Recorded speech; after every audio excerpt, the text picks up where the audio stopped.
for nominating me. It is great to be in a room full of Liberals. This is a party of great tradition and great successes. We managed to balance the budget year after year after year. Not just once on our way out the door by using up our rainy day funds and having fantasies about huge economic growth and the ever-increasing price of oil. We balanced the budget 9 consecutive years. And we did it without cutting research facilities, reducing government oversight of safety issues, and simply failing to process insurance claims and veterans' benefits in a timely way.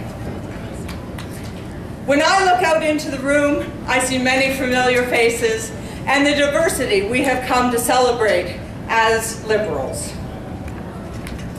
We know that leading the country means bringing people together, not pitting them against one another. Harper, on the other hand, is using prejudice to stoke fear and divisiveness. He is attempting to undermine our rights and freedoms by cloaking his arguments in security and terrorist threats. These issues are real. They should not be championed, however, by using divisive techniques and prejudice against our own citizens.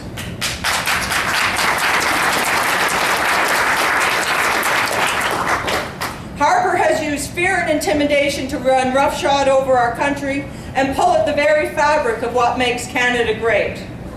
One example of this is Linda Keane. Born in Alberta, she received chemistry and agriculture degrees and worked for the public service for 14 years before she was named the lead of the Canadian Nuclear Safety Commission. Her role was to enforce Canadian law. She came up against Harper over an issue at the Chalk River plant, and she stood firm on forcing the facility to meet its safety requirements.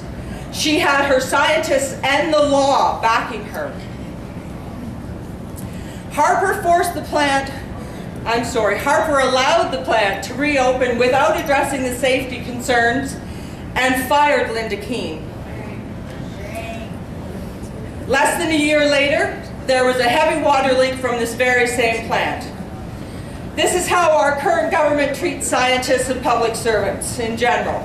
If we are going to tackle large issues like the environment or other important issues like giving veterans the support they require and deserve, we need to restore science, research, education, and public service to their rightful places. Woo!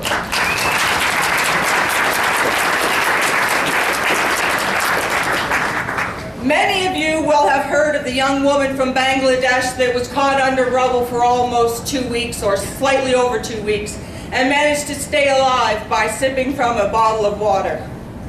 She was caught under a factory that had collapsed under her, a factory whose sole purpose was to produce clothing as cheaply as possible for export to us. The world's economy is adjusting. We initially benefited from offshore labor because we could buy cheaper goods. Now this adjustment is completing with our own job security at home. We need to work with the international community to address these inequities. If we fail to ensure at least health and safety standards from the people that we are importing from,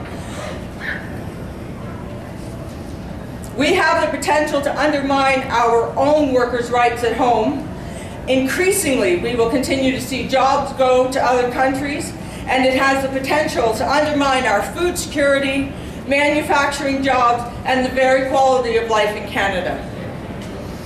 In a country as prosperous as Canada, we all have the opportunity to contribute to and generate wealth. This is the way it should be.